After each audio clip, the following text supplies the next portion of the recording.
Estamos en el capítulo 1 de Apocalipsis, versículo 1. Comenzamos la semana pasada una serie nueva y hoy vamos a continuar ahí, en este segundo estudio. Vamos a seguir donde lo dejamos la semana pasada. Así que si tienes tu Biblia y la tienes ya abierta en Apocalipsis 2, te recuerdo que tienes un material. ¿A alguien le falta material que no vino la semana pasada?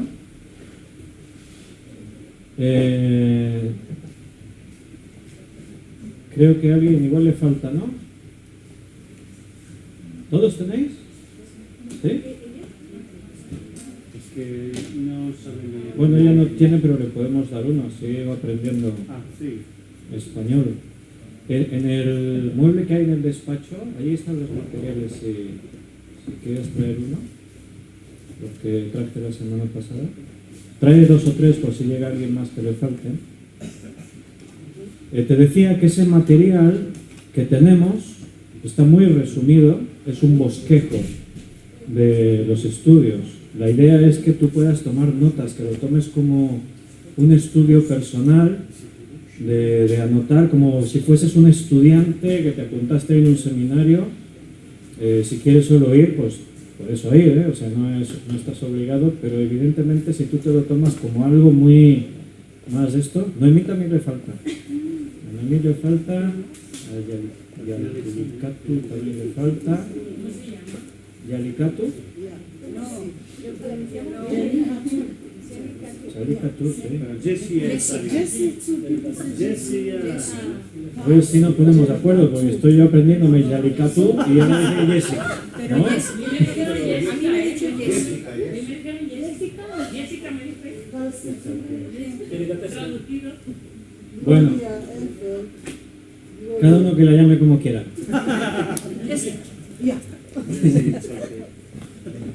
Muy bien. Toma notas. Te voy a dar un montón de textos que no están ahí en el material, un montón de versículos. Así que ves apuntando, ves tomando tus apuntes. Si te salen preguntas, que Apocalipsis siempre genera muchas preguntas, pues no te las lleves de vuelta a casa. Me haces así una seña, levantas la mano y yo te doy lugar y puedes preguntar o aportar lo que quieras. ¿De acuerdo? Así que en el material estamos en la página 1, estamos en la introducción y en el libro estamos en el versículo 1. Te recuerdo que habíamos leído la revelación de Jesucristo. Recordemos, revelación, eso es lo que significa Apocalipsis. Apocalipsis, dicho literalmente del griego, significa correr el velo, descubrir algo que está oculto. Lo que hizo el Señor es descubrir algo oculto. Imagínate si estaba oculto, que faltaba mínimo 2000 años, porque estamos ya por ahí cerca de esos 2000 años desde que Juan lo escribió, un poquito menos de 2000 años, pero ya nos acercamos. Así que estaba muy oculto, era algo del futuro y que nadie más sabía, solamente Dios sabía estas cosas. Y milagrosamente, porque no hay otra explicación, ¿cómo puede alguien ver algo como si estuviese ocurriendo en ese minuto, en ese instante, algo que todavía no ha sucedido, que faltan miles de años para que suceda? Esa es una demostración del poder de Dios y de uno de sus atributos, la omnisciencia. Dios lo sabe todo, no hay secretos para Él. En el tiempo Dios lo conoce todo. Él sabe lo que va a ocurrir dentro de 1000 años, Él sabe lo que ocurre en tu intimidad, en secreto. Dios lo conoce todo, no hay para Él misterios. Por eso Él le pudo mostrar a Juan esta revelación, una muestra de algo que estaba oculto y ahora ha sido desvelado. Oculto todavía en parte por muchas generaciones, porque Apocalipsis ha sido un libro difícil de entender, de interpretar a través de los tiempos. De tal manera que muchos cristianos creyeron que quizás ni siquiera debería estar en la Biblia, porque leían y no entendían casi nada de lo que ahí decía. Pero ese libro estaba ahí guardado para su tiempo, todo tiene su tiempo. Y Apocalipsis era para la iglesia de cualquier tiempo, pero especialmente para la iglesia de los últimos días. Por eso el Señor le dijo a Juan: escribe todas estas cosas, las que eran, las que son y las que serán, escríbelas. Dios le dijo a Daniel: cierra las palabras de la profecía de este libro hasta que sea el tiempo. Te digo eso para que veas que a veces hay mensajes que están en la Escritura, pero están ahí guardados para un tiempo, para que la gente en un momento dado reciba la enseñanza completamente, al 100%. La profecía siempre suele tener una doble visión, un doble cumplimiento. Tiene un cumplimiento inmediato en algo que estaba ocurriendo si el profeta le decía a Israel, pero muchas veces esa profecía tenía un doble sentido, un doble cumplimiento en algo que sucedería en un futuro. Y Dios enseñaba, exhortaba a su pueblo en el instante, pero por un efecto profético futuro, esa palabra quedaba ahí guardada para un futuro cumplimiento y para una enseñanza también futura. Así que estamos abriendo Apocalipsis con una nueva perspectiva de recibir la enseñanza que Dios tiene para nosotros. Y la semana pasada estuvimos viendo un poquito, estableciendo una serie de principios. La introducción de este libro es muy importante porque está asentando principios fundamentales que después nos van a servir a lo largo del libro para interpretar correctamente algunas de las cosas que estaremos viendo ahí a continuación. Por ejemplo, cuando veamos el retrato que Juan hace de Cristo, aquí en este capítulo 1, ese retrato es básico para después reconocer a Cristo cuando aparezca en algún momento del libro. Aquí se nos da una visión de lo que Juan ve al contemplar a Cristo en el trono y nos dice qué es lo que está viendo. Otra de las cosas que dijimos, importante tenerla en cuenta, es que Apocalipsis contiene muchos símiles. La gente cree que tiene muchos símbolos y en realidad símbolos tiene muy pocos, poquísimos. Lo que más tiene Apocalipsis son símiles. Sabes que tanto el símbolo como el símil es una figura de dicción o una figura retórica, se llama, que son formas de expresión escrita, oral, para que el lenguaje se explique, se enseñe, que nos lleve a ver el mensaje desde diferentes puntos de vista. Por eso hay muchos símiles en Apocalipsis, porque Juan está viendo, sobre todo cuando él ve las cosas celestiales, las cosas espirituales, él está viendo en el Espíritu, dice, fue llevado en el Espíritu, es el Espíritu Santo el que lo lleva, y a través del Espíritu Santo Juan está viendo cosas que nadie ha visto nunca. Y él tiene que explicárnoslo. ¿Y cómo lo hace? ¿Cómo le explicas a un ciego de nacimiento los colores? ¿Cómo es el azul? ¿Cómo es el rojo? ¿Cómo es el verde? Tienes que usar de símiles que a él le sean familiares y a través de lo que él pueda experimentar, a través de los sentidos que él domine, el tacto, el oído, el gusto, el olfato, tienes que usar esos sentidos para tratar de hacerle comprender lo que viene por el sentido de la vista, que él no tiene. Entonces Juan, como nosotros no tenemos ese sentido espiritual, aún no vemos en el Espíritu, tiene que tratar de enseñarnos con los símiles. Por eso está lleno de expresiones de que y vi y era como. Eso es un símil. Vi y era como. Ahora hace una comparativa, lo compara con algo que sea para nosotros familiar. Entonces cuando tú leas un símil no es literal, es para que te hagas una idea. Yo te ponía un ejemplo el martes pasado, cuando dice allí en la Escritura que el Espíritu Santo descendió sobre de Jesús con forma como de paloma. El Espíritu Santo no es una paloma, pero para hacerse visible, porque el Espíritu, Dios es Espíritu, dice la Biblia, a Dios nadie le vio jamás, porque Él es Espíritu, el unigénito Hijo Él le ha dado a conocer. Cristo tomó forma humana, humanoide, para que podamos ver a Dios. Porque a Dios el Espíritu no le puede ver nadie. El Espíritu Santo, ¿qué es? Espíritu. No le puede ver nadie. Entonces cuando descendió sobre Jesús para que se viese, dice que tomó forma como de paloma. Entonces Juan vio como una especie de pájaro pájaro, de ave. Y lo que a él le vino a la cabeza era como una paloma. Pero no era una paloma, ¿eh? Lo digo porque a veces la gente ya asume una idea, un concepto. No, si yo lo vi en un cuadro. El pintor tal pintó el bautismo de Jesús. Y yo lo vi ahí. El Espíritu Santo era una paloma que bajaba sobre Jesús. No, eso se lo imaginó el artista. Porque Juan, el evangelista, usó ese símil. Y el Espíritu Santo descendió sobre Jesús como una paloma, con forma como de paloma. Apocalipsis está lleno de símiles. Y vi, dice Juan, y vi a esto y vi aquello, y era como, y era como, y era como, y él lo está comparando, para que podamos hacernos una idea, pero no tener una visión clara. Hasta el día que no lo veamos con nuestros ojos, no sabremos 100% cómo es. Vi 4 seres vivientes. Un ser viviente tenía cara como de hombre, otro cara como de león, el otro cara como de águila, el otro cara, y tenían ojos por todas partes y no sé qué, y tú estás tratando de imaginarte eso. ¿Y qué es eso? Te puedes hacer una idea, cada uno se hará una, pero hasta el día que tú no lo veas, no dirás, míralo cómo era. Ahora realmente veo, sí.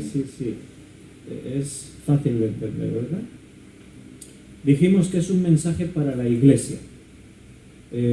No es un libro que contenga mucho evangelismo, así como para personas no creyentes.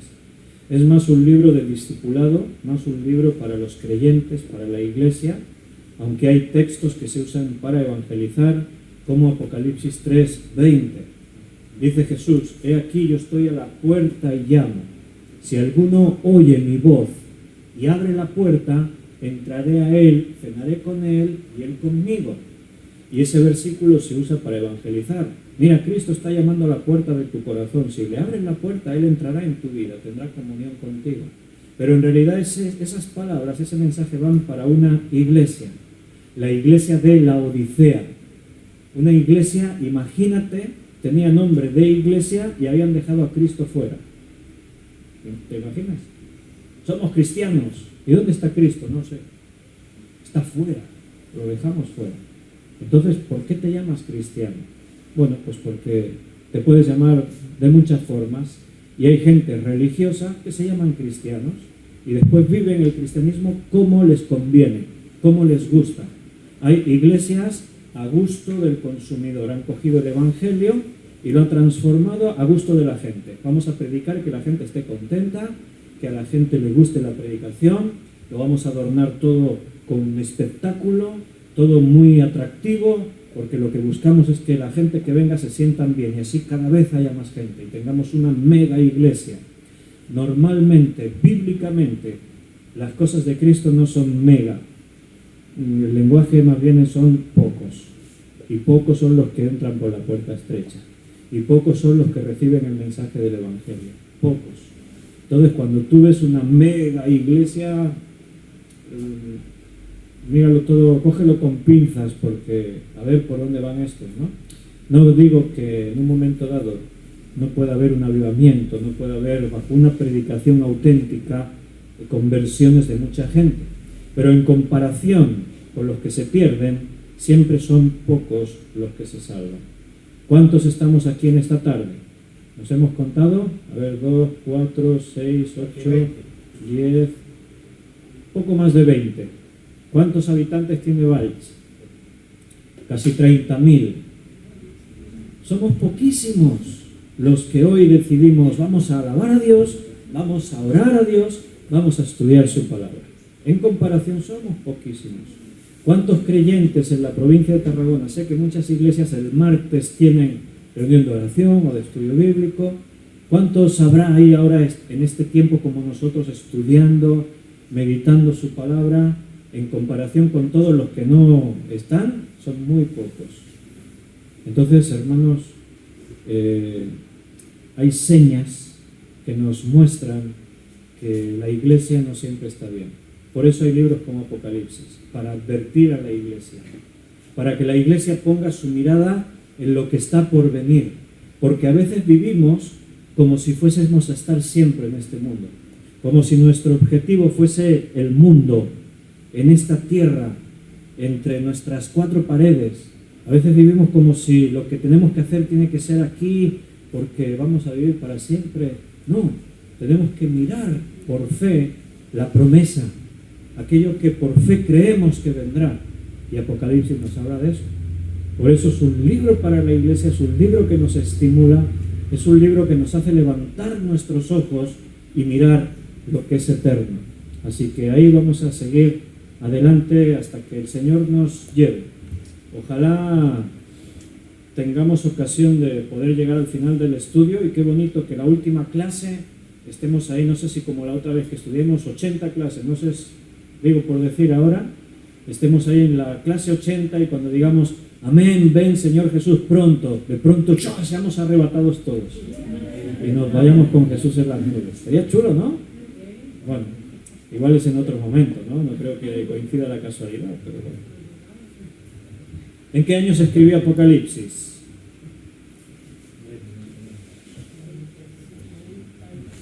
¿Cuál? 95-96. Muy bien, lo tenéis ahí en la página, hermano, lo están mirando aquí en este recuadro gris que hay en mitad de la página 1, escrito en el año 95 o 96 después de Cristo, evidentemente. Juan está exiliado en la isla de Patmos. Esa isla existe en la actualidad, o sea, puedes mirar en internet, puedes buscar isla de Patmos y hasta lo puedes ver las imágenes si te metes en el Google Earth, puedes mirar la isla de Patmos. Evidentemente hoy está muy cambiada, no está como cuando estaba Juan, el evangelista, allí. Él estaba exiliado, él era prisionero de Roma. Fue el emperador dominicano el que lo exilió a esa isla. Domiciano. Era de los dominicos. No, el emperador Domiciano. Y cómo gusta que se equivoque el predicador, ¿eh? Os reís un poco. Y él ha sido llevado a ese lugar por ser cristiano, por predicar a Cristo. O sea, no se le ha dado un premio, se le ha castigado. Porque estar en Patmos es una isla cárcel. Así como Alcatraz era una prisión, ahí en las costas de los Estados Unidos, y era una isla, es más fácil tener muchos presos en una isla porque es más difícil que se escapen. Por lo menos en los tiempos de Juan, el evangelista, estar en una isla a cientos de kilómetros de la costa, ¿cómo huyes de la prisión? En una cárcel normal, dice, vamos a hacer un túnel, vamos con la lima que me trajeron dentro del pan, vamos a cortar los barrotes, vamos a escaparnos de alguna manera, ¿no? Pero en una isla, ¿cómo te vas de ahí? Si no tienes barco, si no tienes un medio para huir. Entonces dice, bueno, pues me construyo un barco. Y que no se entere nadie, ¿no? ¿Dónde construís un barco que no se entere? Bueno, pues ahí está Juan, exiliado, es prisionero. No era un lugar agradable para estar. Juan es viejecito, tiene más de 90 años. Y dices, hombre, con 90 años lo ponen prisionero. No fueron misericordiosos con él. La autoridad no se fijaba en esos detalles. Roma y las persecuciones contra los cristianos no se caracterizaron precisamente por ser bondadosos o amables. Así que Juan está allí en la isla como prisionero y bueno, pues sufriendo como un prisionero.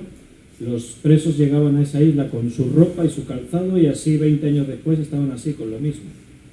Y pasaban frío y pasaban calor y les hacían trabajar forzadamente y esa era la vida de un preso en Patmos.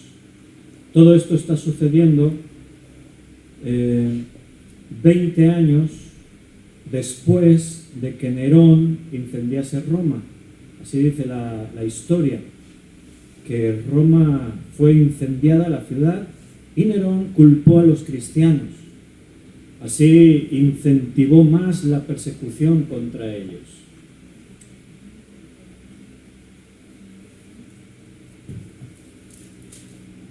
la revelación de Jesucristo que Dios le dio para manifestar a sus siervos. Nota que esto es para los siervos, para los creyentes. ¿Y qué es lo que nos quiere manifestar? Las cosas que deben de suceder pronto. Y lo hizo a través de Juan. Dice, con un ángel que le da esta revelación a Juan. O sea, hay un ángel que está siempre con Juan y le va mostrando las cosas, y le va guiando, y le va diciendo, mira, ven, ves aquello, ve, y le va mostrando. Recuerda, otra cosa importante que dijimos el otro día, la semana pasada, ángel en el griego significa mensajero. Entonces, cuando tú leas ángel en Apocalipsis, no te imagines un ser angelical, un ángel de Dios, así lo llama la Biblia, esos seres, o un ángel de los cielos.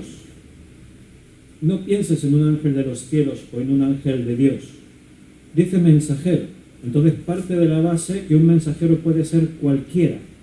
La Biblia está llena, porque se escribió, el Nuevo Testamento está lleno porque se escribió en griego, y está lleno de la palabra ángel. Por todas partes aparece esa palabra. Lo único que el traductor muchas veces no puso ángel, puso mensajero. ¿Por qué? Porque para no confundir. Cuando Juan el Bautista dice, y envió a unos ángeles para que fuesen a ver a Jesús. Allí en el original dice eso, ángeles. Pero en la traducción a tu Biblia, el Reina Valera por lo menos dice, Juan envió unos mensajeros. Así tú no te confundes y no te imaginas que Juan envió unos ángeles de Dios. No, es que ángel significa mensajero. El problema en Apocalipsis es que el que tradujo al castellano, él mismo podía sentirse confundido. Cipriano de Valera quizás no lo tenía claro a qué tipo de ángel se refería. Por eso se limitó a poner la palabra griega, ángel. Y un ángel, y 4 ángeles, o 4 jinetes, o 4 seres vivientes, o salen una serie de seres que no sabemos bien a quién se refieren, pero trataremos, por las pistas que nos da el mismo contexto, de ver a quién se está refiriendo. Cuando dice las cosas que deben suceder pronto, bueno, pronto, hace ya casi 2000 años que escribió Juan esto. No muy pronto no era, porque ya han pasado casi 2000 años, ¿no? Sí, Rosario. Este ángel que habla aquí, que dice que estaba enviándole por medio de su ángel a su siervo Juan, ¿qué sería? ¿Una persona o sería un ángel? Bueno, cuando dice mensajero... Un mensajero. O sea, una persona. De momento lo vamos a dejar ahí, un mensajero. Ya conforme avancemos lo vamos a ir viendo más. Alguno podría decir, ¿se refiere a Jesucristo? Bueno, en el contexto del mismo versículo parece que no, porque dice la revelación de Jesucristo que Dios le dio. O sea, tenemos a Dios, el Padre, tenemos a Jesucristo. O sea, el versículo nos va clarificando personas. La revelación de Jesucristo que Dios le dio a sus siervos, que Dios le dio para manifestar a sus siervos las cosas que deben suceder pronto, y la declaró enviándola por medio de su ángel a su siervo Juan. O sea, tenemos al Padre, tenemos a Jesucristo, tenemos los siervos a los que va destinada la carta, tenemos a Juan, tenemos a un ángel. Entonces nota que hay diferentes personas en este versículo. Conforme avancemos en el estudio ya vamos a ir viendo quién puede ser uno, quién puede ser otro, por lo menos el ángel, ¿no? Este que hay aquí, otros muchos ángeles o seres que aparecen a lo largo de Apocalipsis. Pero vuelvo a lo que decía, las cosas que deben suceder pronto. ¿Cómo entendemos eso? Porque hace casi 2000 años que se escribió. Yo entiendo que pronto pues tendría que haber sido algo reciente, ¿no? 2000 años más atrás. ¿Sí, Paco? Quería decir que es la palabra en sí, mensajero, la palabra, lo que significa ángel, es la palabra mensajero, no el personaje, porque el personaje puede ser un ángel creado por Dios que no es igual que el hombre, Sí. ¿no? Y también un ángel, pues, por ejemplo, puede ser tú. Sí. Si Dios te manda a dar un mensaje, tú eres un ángel. Sí, de hecho, Puede ser un ángel superior a ti. si tú miras en el diccionario Strong, por ejemplo, ángel te va a decir varias cosas, mensajero, enviado, tal, y te va a decir por implicación pastor. Te va a decir, ¿por qué? Porque así se le llama a los 7 pastores de las 7 iglesias de Apocalipsis. El mismo libro se explica, no hay que interpretar en este caso, decir, escribe al ángel de la iglesia en Éfeso. Yo interpreto que es el pastor. ¿Por qué? Porque lo dice Apocalipsis.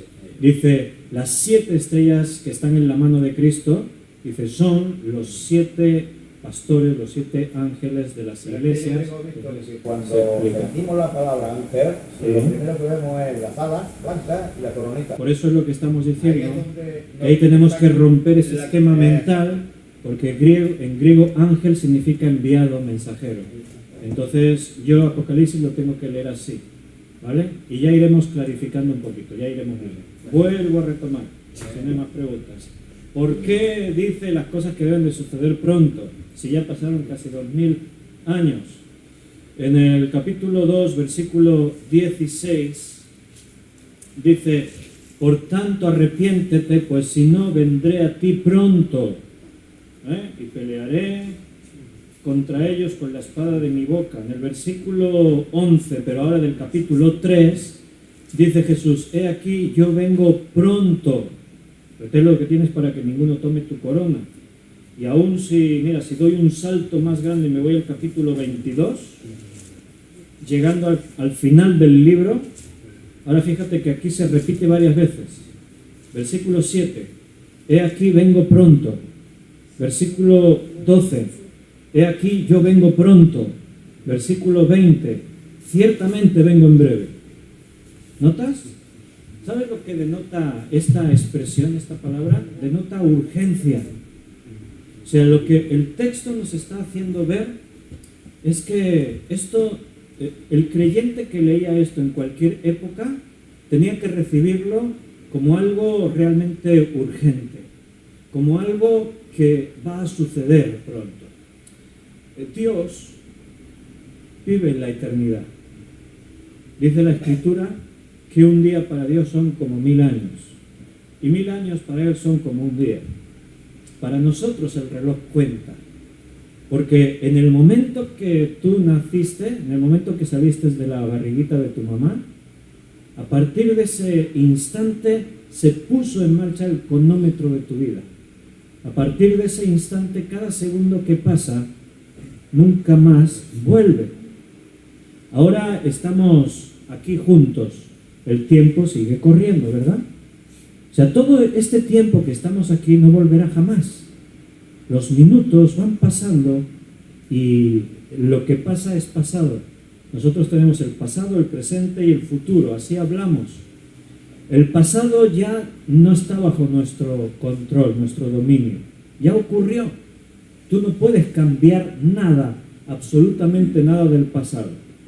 Aunque haya películas con máquinas para viajar en el tiempo. Es ficción, es ciencia ficción y es obvio.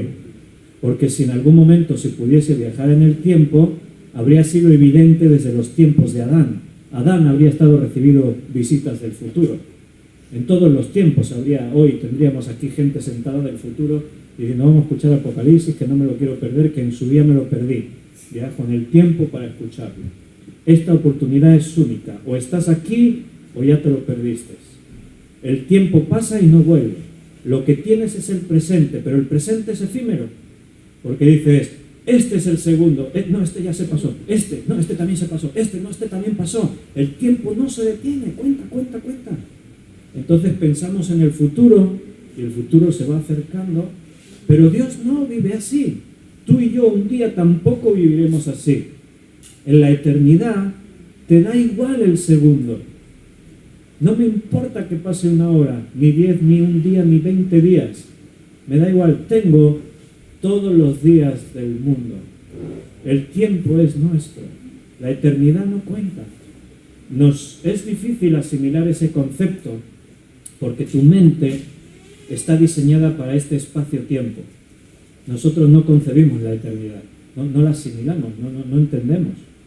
Cuando dice la Escritura que Dios es eterno, aquí en Apocalipsis 1, describiéndonos a Cristo, va a decir ahora un poquito más adelante que Él es el alfa y la omega, el principio y el fin. Eso lo dice en el versículo 8. El que es, el que era y el que ha de venir, el Todopoderoso.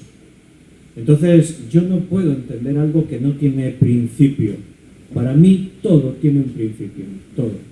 Yo miro a mi alrededor y todo ha tenido un origen, un principio. Dios no tuvo un principio. ¿Y cómo asimilo yo ese concepto? Mi mente no lo asimila. Para mí todo tiene un momento en el que aparece. Pero claro, pensar en eso me crea una paradoja porque nunca llegaría a una conclusión satisfactoria. Vale, Dios necesita haber tenido un principio, porque mi mente dice que todo tiene que comenzar desde un momento dado. Bueno, y si Dios comenzó en un momento dado, ¿qué había antes de Dios? Estaríamos siempre en un bucle que para mi mente no le va a satisfacer, no lo voy a entender. Tú fíjate la ciencia evolucionista, cómo trata de explicar el origen del universo. Sea la teoría del Big Bang, todos son teorías, acuerda y recuerda, no es ciencia, es teoría que pretende fundamentarse en ciencia. Pero el método científico sigue una regla, una norma. Y una de esas normas es que el método científico tiene que quedar demostrado en el laboratorio y se puede repetir la demostración cada vez que uno quiera. Eso es ciencia. Entre tanto que no se puede hacer así, es teoría. Y bueno, hay diferentes pasos. La teoría es lo que está más lejano, porque es una teoría. Puede haber tantos teoremas como ideas puedan tener los científicos. Tú puedes crear tu propio teorema acerca de las cosas, simplemente te puedes basar en algunas de las bases científicas y puedes sacar tu propia teoría. De ahí que dentro de la propia ciencia evolucionista hay diferentes teorías. Pero partamos del Big Bang. Ahí te explican cómo comenzó todo. Al principio había una gran masa de materia. Vale, ¿y de dónde salió esa gran masa de materia? Estaba ahí. Estaba ahí, así sin más, y de pronto explotó. Y de ahí salieron, la masa era bestial, no lo podemos, nuestra mente racional no lo puede comprender lo grande que era. Porque al reventar esa gran masa de materia, de ahí salieron todos los objetos celestes del universo. Planetas, soles, lunas, todo salió de esa explosión. ¿Y por qué explotó? Explotó. Pero así sin más. Sí. Estaba ahí la gran masa esa y explotó un día. Y salieron ahí todos los soles, los planetas. Y sin saber por qué, de pronto todos los planetas se pusieron en orden. Aparecieron soles, y los soles como estrellas, hay unos más grandes, otros más pequeños. Nuestro Sol no es de los más grandes del universo, es más bien de los más pequeños. De pronto se crearon sistemas solares. Nosotros vivimos dentro del sistema solar, nuestro sistema solar. Ahí hay una serie de planetas. ¿Cuántos planetas hay en el sistema solar? Y a mí que me preguntan, ¿no? Habéis ido al cole, tenéis que saber estas cosas. Bueno, contad uno que dejó de ese planeta, tenerlo en cuenta a la hora de darme la cifra, que os podéis equivocar. Ahí están los planetas dando vueltas al Sol, en órbita. La Tierra está en una órbita alrededor del Sol que dura un año. Nosotros, un año es una vuelta completa que la Tierra da al Sol en su órbita. Hay una distancia de la Tierra al Sol. ¿Sabes cuántos kilómetros hay? 150 millones de kilómetros. Entonces la Tierra va dando vueltas alrededor del Sol a una distancia de 150 millones de kilómetros. Ni más cerca ni más lejos. Siempre a la misma distancia. Porque si se alejara un poquito, astronómicamente nada, unos milímetros, la Tierra se congelaría. Y si nos acercáramos unos milímetros, hablando en medidas astronómicas, nos achicharraríamos por completo. Entonces la Tierra está donde tiene que estar. Y así lleva años y años y años y ahí no se mueve en su órbita. ¿Y eso por qué? ¿Por qué será que estamos ahí? ¿Sabes a qué velocidad vamos alrededor del Sol? Porque para darle una vuelta entera al Sol a un objeto que está a 150 millones de kilómetros, la órbita es una barbaridad de millones de kilómetros. Vamos a más de 100.000 kilómetros por hora por el espacio. ¿A que no notas la velocidad cuando sales a la calle? Sales ahí a la calle y Y dice, claro, es que vamos a unos 150.000 kilómetros por hora. No se nota nada. ¿Por qué? Porque la Tierra tiene su atmósfera y la Tierra crea su gravedad. Hay una gravedad. También gira sobre sí misma, ¿no? Hay dos movimientos de la Tierra. Estamos haciendo una clase hoy de física, ¿no? De naturales, dice Benito, porque es del EGB. Entonces, la Tierra tiene un movimiento de rotación y de traslación. Rotación sobre sí misma. ¿Sabes a qué velocidad giramos sobre nosotros mismos?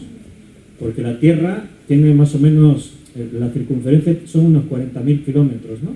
Entonces, giramos sobre nosotros mismos a tal velocidad que recorreríamos esos 40.000 kilómetros aproximadamente, un poquito más, esos 40.000 kilómetros en 24 horas. Si tú pones un avión que dé una vuelta completa volando alrededor de la Tierra, para dar la vuelta entera en 24 horas tiene que ir a 1.600 kilómetros por hora. Si no, no puedes. Entonces, imagínate, sobre nosotros mismos y no nos mareamos. Vamos a 1.600 kilómetros por hora. Ni nos mareamos ni notamos la velocidad. Y por el universo igual. ¿Quién puso todas esas cosas en orden? Según la ciencia evolucionista, nadie. Por sí solo ocurrió todo. Y realmente a mí me convences con eso. Después dicen que yo tengo fe. Cuando digo que una mente sabia como la de Dios lo creó todo, dicen, anda que no tiene fe. Perdona, pero hay que tener más fe para creer que todo salió así por casualidad, sin más, sin un propósito específico. Todo apareció de la nada, por casualidad, se puso en orden por casualidad, apareció la vida por casualidad. La vida está dentro de unas leyes, de un orden, la Tierra se rige por leyes, todo apareció por casualidad. Venga, hombre. Y tú te vas a reír de mí que soy cristiano. Si hay que ridiculizar algo, hay que ridiculizar la evolución, porque es un sinsentido científicamente hablando. O sea, no tiene lógica, no tiene sentido. Científicamente, la casualidad provoca caos. Nunca la casualidad provoca orden. Nunca. Yo puedo coger y tengo mi estantería de libros y digo, voy a ordenarlos. Lo voy a hacer científicamente. Voy a coger los libros y los voy a lanzar así tal como me vienen contra la estantería. Y por casualidad van a caer ordenados. La enciclopedia tiene 20 tomos. Por casualidad, el tomo 1 caerá aquí, el tomo 2 caerá aquí, el tomo 3 caerá aquí. Por casualidad va a caer así todo. Dice, no hombre, no, es que todo eso sucedió a través de millones y millones de años. Pues me estaré millones y millones de años tirando los libros contra la estantería. Eso produce caos. O sea, de cuando viene tu madre y dice, ¿ya has ordenado los libros? Y tú dices, sí. Y mira, y ve ahí todos los libros desparramados por todas partes. ¿No me has dicho que los habías ordenado? Sí, lo he hecho evolutivamente. Los he lanzado ahí. Y por casualidad tenían que caer. Mira, alguien dijo, un científico creacionista, porque otra mentira es que la ciencia es toda evolucionista. No, hay científicos creacionistas. Gente que cree que alguien creó todo. De hecho, los más grandes científicos, hablemos de Einstein, Newton, etcétera, etcétera, eran creyentes. No concebían el universo sin un Dios que lo hubiese creado. Era ilógico, anticientífico y sin un sentido, ¿no?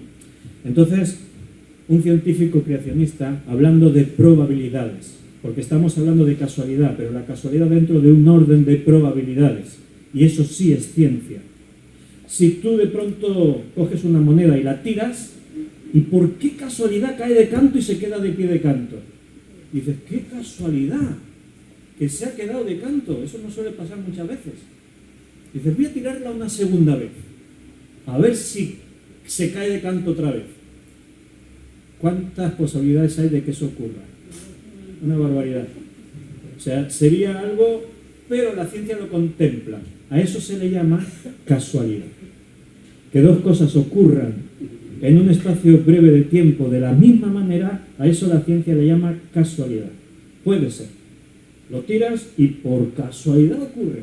Pero ¿sabes? Si tú dices, lo voy a hacer una tercera vez, ¿sabes cómo le llama la ciencia a eso? Le llama imposible. Por orden de probabilidades se disparan las probabilidades. Si que ocurra 2 veces estamos hablando de millones de posibilidades entre una, cuando tú lo quieres hacer una tercera vez, por orden de probabilidades estamos hablando de una cifra elevada a una potencia de esas que no puedes contar ya los ceros que hay. Ahora, la creación no está hablando de 3 veces.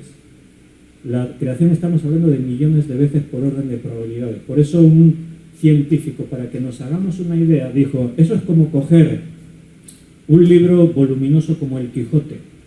Recorta todas las letras una a una. Vete a lo alto de un edificio y suelta todas las letras. Que al caer las letras coincida cada letra donde tiene que estar y se recomponga totalmente el Quijote, es más fácil que ocurra eso que la creación exista tal como la conocemos por casualidad. O sea, para que te hagas una idea, por orden de probabilidades. Es más probable que ocurra eso, que se escriba un libro solo al dejar caer las letras, que el viento las lleve para aquí y para allá y que caiga cada una donde tenía que caer y que se formen frases con sentido y que den origen a un libro.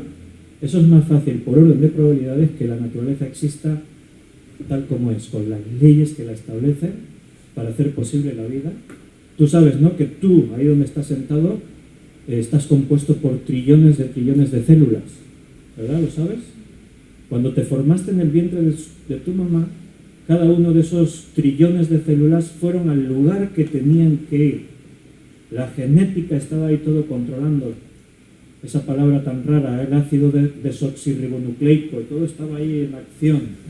El ADN estaba recibiendo información de la célula de tu papá con la de tu mamá y te estabas formando y todo sucedió.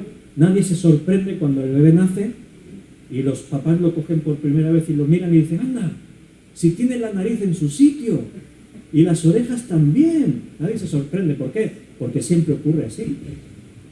Pero tendríamos que sorprendernos si fuera por casualidad, porque cada bebé tendría que salir distinto.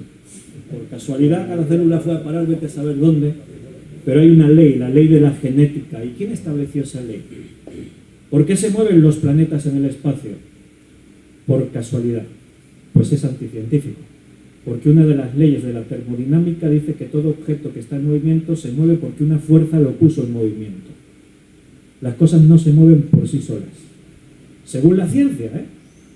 Entonces, ¿cómo es que la ciencia se contradice? ¿Sabes cuál es el problema?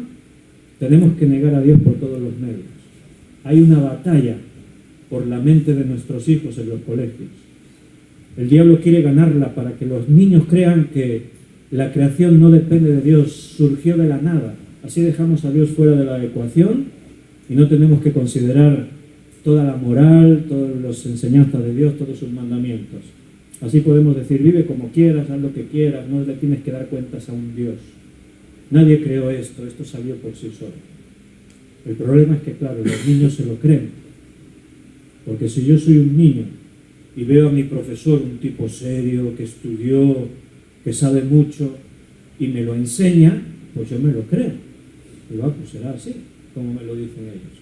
Claro, el niño no tiene la mente crítica de poder objetar y decir, no, pero yo no estoy de acuerdo en lo que me estás diciendo. Bueno, no es una clase de ciencias y que retomamos aquí al hilo. Todo vino porque tenemos que entender que cuando Dios dice las cosas que deben suceder pronto, para ti lo que Dios quiere hacer en tu vida va a suceder pronto. No lo puedes dejar para mucho más allá. Porque en cualquier caso, aunque Cristo todavía vaya a tardar 100 años en venir, tú no tienes 100 años. Los que son más jóvenes aquí, ¿cuántos años te quedarán? Ya me están mirando así los jóvenes. Y los mayores peor me miran. ¿Cuántos años tendremos? La vida es breve, ¿o no? El apóstol Santiago decía que es como una neblina que aparece y que al poco desaparece. La niebla, cuando tú la ves, tú sabes que no es para siempre.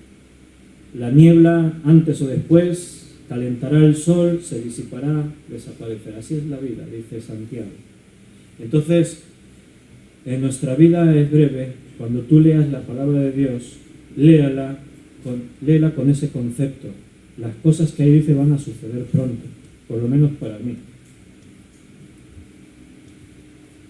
No me quiero pasar de aquí la reflexión al hablar del tiempo, con una pregunta. ¿Cuánto tiempo le dedicas a Dios cada día? Un día tiene 24 horas, ¿verdad? ¿Cuánto le dedicas a Dios de esas 24 horas? Normalmente el día suele estar dividido en 3 periodos de 8 horas. 8 horas para dormir, 8 horas para trabajar, 8 horas para el resto de las cosas, ¿vale? Eso nos da la cifra de las 24 horas. 8 horas de dormir, tienes que dormir. Otro dirá, yo trabajo en una empresa, tengo que trabajar mis 8 horas diarias. Vale, ya tenemos 16 horas ocupadas que no podríamos prescindir de ellas. Alguno está diciendo, ojalá pudiese dormir yo 8 horas. Bueno, estamos hablando hipotéticamente de lo normal, lo que sería normal. Los que se quedan después a la cena y mañana se levantan a las 5 de la mañana, evidentemente no van a dormir 8 horas, pero... Nos quedan 8 horas. Son muchas horas. Vale, hay que comer, hay que asearse, perdemos tiempo en desplazamientos, pero de esas 8 horas, ¿cuánto tiempo dedicas para Dios? Esa es la pregunta que siempre nos tenemos que hacer. Y a la vez lo puedes hacer, comparar con lo demás. ¿Cuántas horas dedicas al móvil? ¿Cuántas horas dedicas a la televisión? ¿Cuántas horas dedicas a Internet con sus páginas de redes sociales, etcétera? Es que tengo que colgar las fotos en Instagram.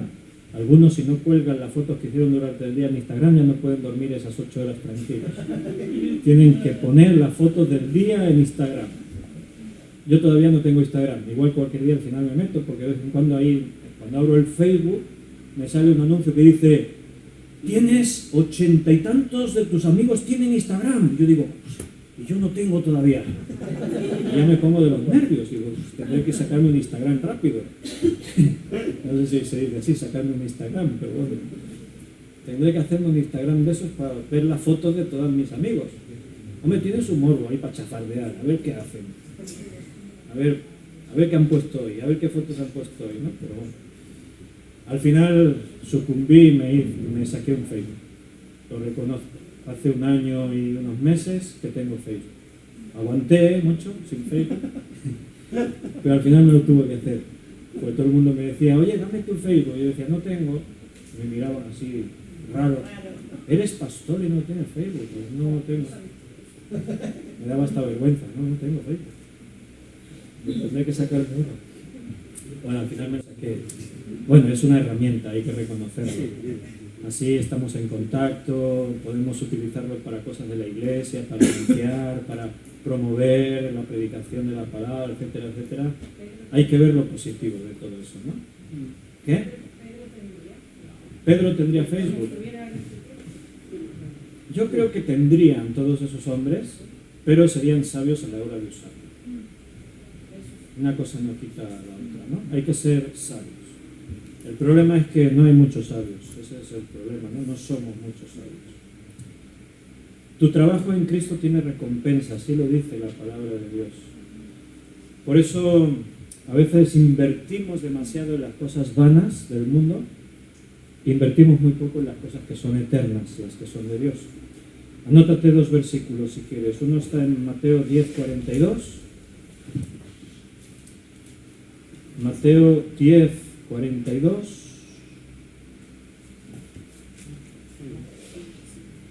Y cualquiera que dé a uno de estos pequeñitos un vaso de agua fría solamente, por cuanto es discípulo, de cierto os digo que no perderá su recompensa. ¿Nota? Invertir en las cosas de Dios tiene recompensa. A veces algo tan simple como darle un vaso de agua fría a un siervo de Dios. Cuando tú bendices a un siervo de Dios, con tu ofrenda, con tu apoyo, con tu oración, que sepas que lo que estás haciendo no se quedará sin su recompensa. Es una promesa de Cristo. Cristo cumple sus promesas. Amén. Primera de Corintios, otro texto, 15:58.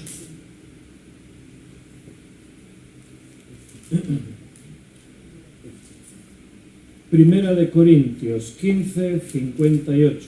Así que, hermanos míos amados, estad firmes y constantes, creciendo en la obra del Señor siempre, sabiendo que vuestro trabajo en el Señor no es en vano.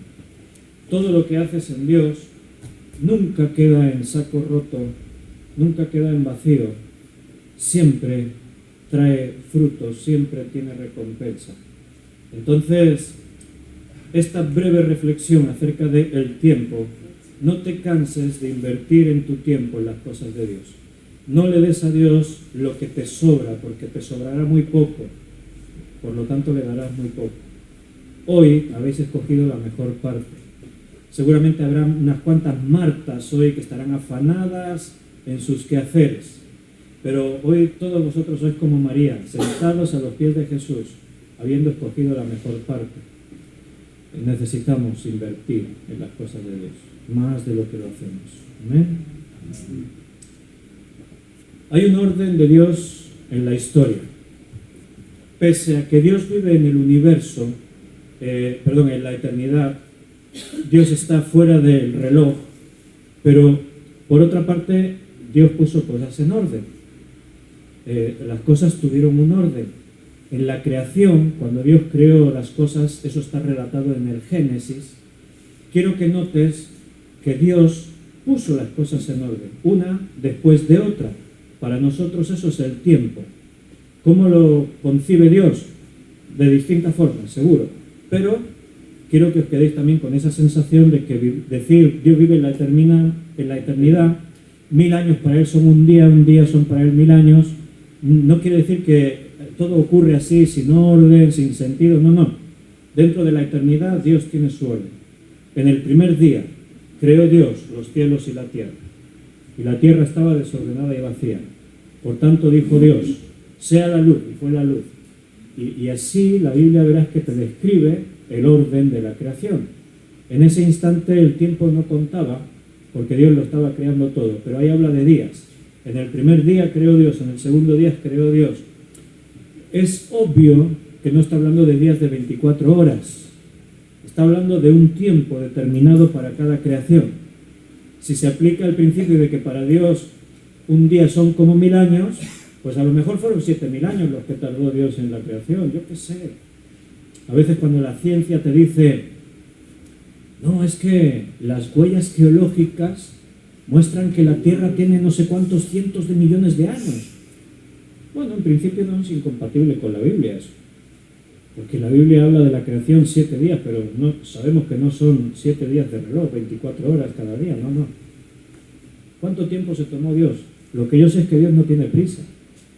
Se tomó el tiempo que Él quisiera, porque Dios no tiene prisa.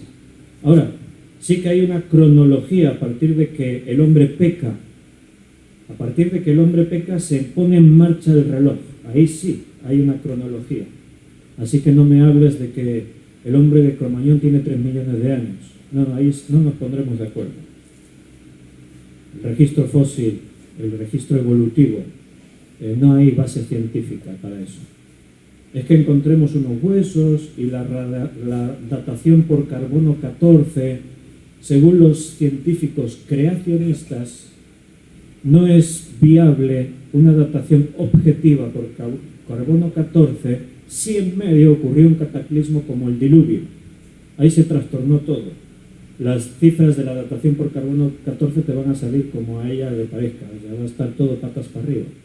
Porque la datación por carbono 14 sigue unos principios basados en la cantidad del polen, que no sé qué, en fin, te dan una serie de datos que en el caso de un cataclismo como un diluvio ya no tienen valor científico si se usan así, ¿vale?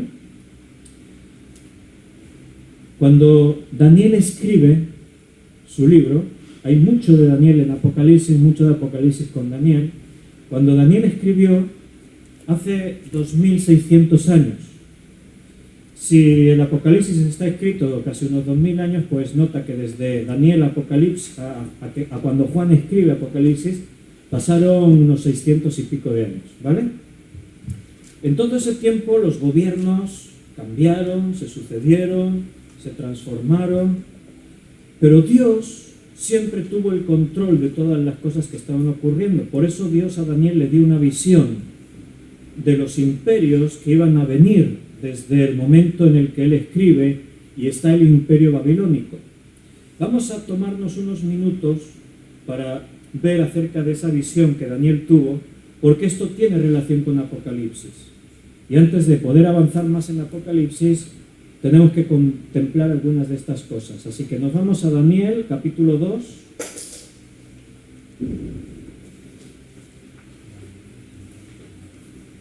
Versículos 20 y 22, vamos a leer en principio. Daniel 2, 20 y 22. Y Daniel habló y dijo: sea bendito el nombre de Dios de siglos en siglos, porque suyos son el poder y la sabiduría. Él muda los tiempos y las edades, quita reyes y pone reyes, da la sabiduría a los sabios y la ciencia a los entendidos. Él revela lo profundo y lo escondido, conoce lo que está en tinieblas y con él mora la luz.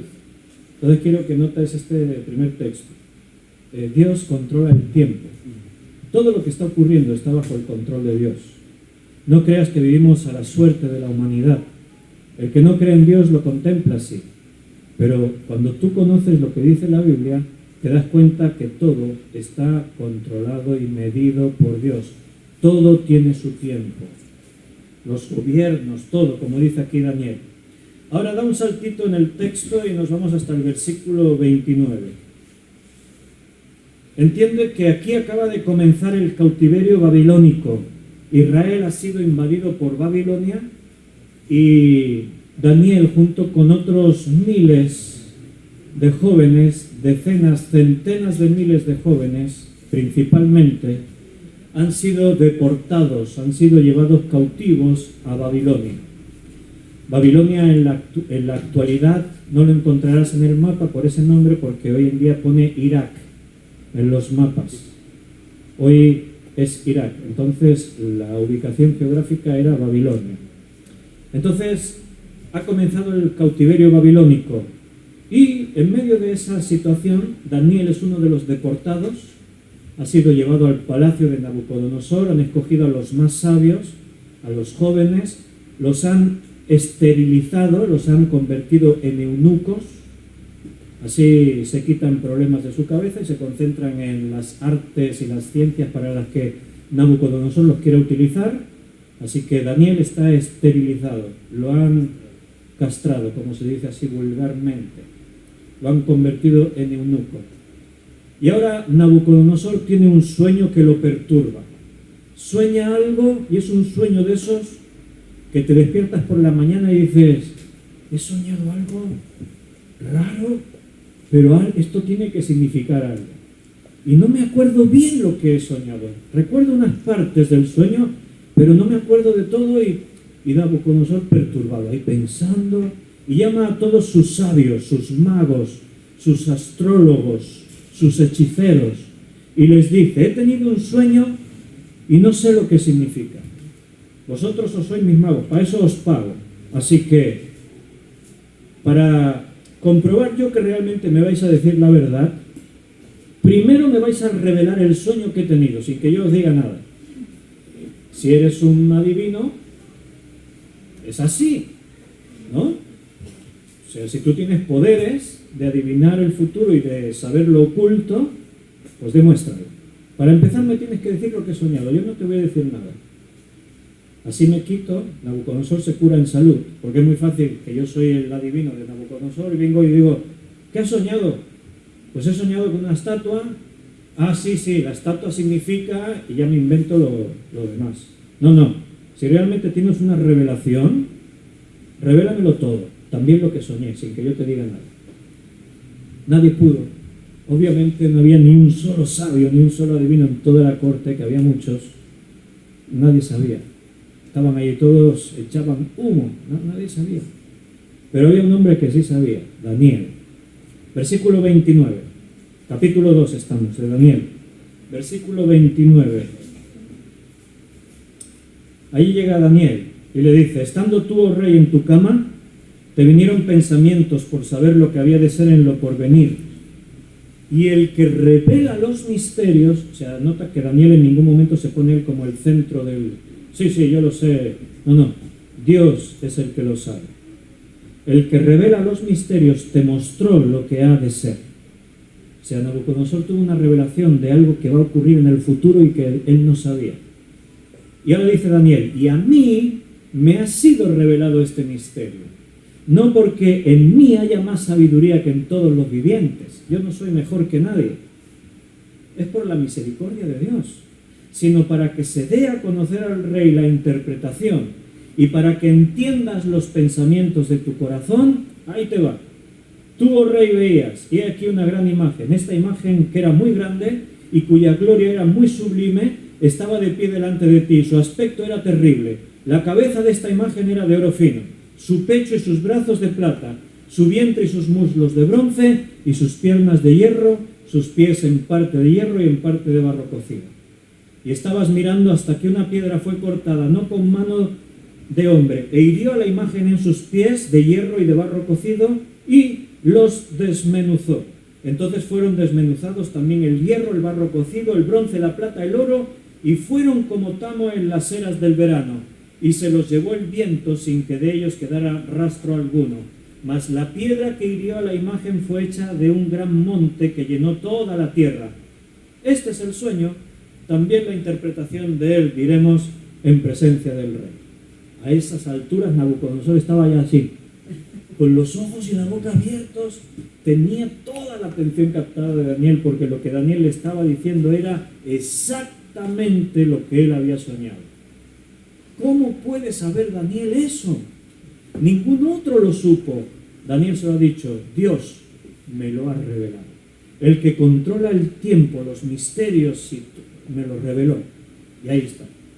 Entonces tenemos la imagen en la cabeza, no una estatua, muy grande, dice, grandísima.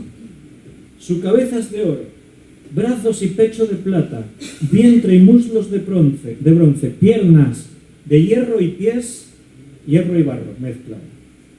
¿Qué significa todo eso? Ahora Daniel se lo explica. No me voy a detener no lo vamos a leer todo, pero la explicación viene inmediatamente a continuación. Versículo 31 empieza. Tú, oh rey, eres el rey de reyes, porque Dios del cielo te ha dado reinos, poder y fuerza. Por eso, versículo 38, tú eres la cabeza de oro. Ahí empieza la estatua. Tú eres esa cabeza de oro. La cabeza representa tu imperio, el imperio babilónico. Y ahora él sigue explicando. Después de ti se levantará otro reino inferior al tuyo, y luego un tercer reino de bronce, y después vendrá un cuarto reino. Y ahí viene toda la explicación. Ahora ya no me paro, 2 minutos termino, fijo. Ahí viene todo explicado. ¿Sabes que toda la explicación que da Daniel corresponde con los imperios que después vinieron? El imperio de plata, ¿cuál fue? ¿Qué imperio vino después del imperio babilónico? Fue el imperio medo-persa. Yo la semana que viene, porque ahora ya estamos acabando, la semana que viene pondré la pizarra aquí al lado y entonces si de eso pues hacemos un PowerPoint, como Alejandro, de la estatua y eso, ya miramos a ver. Pero en tu imagen en tu mente créate esa imagen mental. La estatua, cada parte representa un imperio. Resumo, ya retomamos la semana que viene. La cabeza, Babilonia. Brazos y pecho, imperio medo-persa. El vientre, que es de bronce, y los muslos de bronce, fue el imperio griego. Y el cuarto imperio, que es las piernas de hierro, fue Roma. El quinto imperio, representado por los pies, aún no sucedió en la historia de la humanidad. Por eso estamos, antes de profundizar en Apocalipsis, contemplando esa visión profética del libro de Daniel. Porque ese imperio, representado por los pies, los pies tienen 10 dedos, todo eso tiene un significado, tiene una enseñanza que tiene que ver con el último imperio que habrá en la tierra antes de que Cristo venga. Entonces, eso es lo que está por venir. Eso es lo que Apocalipsis nos va a describir. Nota que Dios lo tiene todo controlado. El imperio medo-persa no vino por casualidad. Dios sabía que vendría, él lo anunció. Alejandro Magno se levantó y con un imperio tremendo conquistó rápidamente todo el mundo conocido. en poco tiempo. Por eso, en otra visión que tuvo Daniel de los mismos imperios, el griego estaba representado por un leopardo, un animal veloz. Todo tiene un significado, un porqué ahí en la profecía. Pero tenemos que acabar. No sé si se os hizo muy rápida la hora y 5 minutos que he estado hablando. Espero que se os haya hecho rápida, porque eso quiere decir que hemos estado sin aburrirnos demasiado. El martes que viene seguimos, si Dios quiere. Señor, gracias por tu palabra. Gracias por Apocalipsis. Gracias porque levantamos nuestros ojos, miramos al futuro y no sentimos ni una pizca de temor. Al contrario, nos da seguridad y tranquilidad saber que todo está fijado, que todo tiene su tiempo, que nada ocurre por azar, que nada sucede porque el enemigo lo provoque. Todo, Señor, sigue un plan que tú has establecido a través de las edades, de las generaciones, y vivimos en un tiempo en el que creemos que quizás Cristo en su venida sea algo que contemplemos con nuestros ojos, pero eso también nos crea aún más la sensación de urgencia, de saber que debemos ocuparnos de lo que realmente es eterno. Bendice a cada uno de mis hermanos que están aquí en esta noche. Bendice a los que al no poder venir después quieren escuchar el audio o ver el vídeo. Bendice tu palabra en nuestros corazones. Te lo pedimos agradecidos todos en el nombre de nuestro Señor Jesucristo. Amén. Que Dios os bendiga.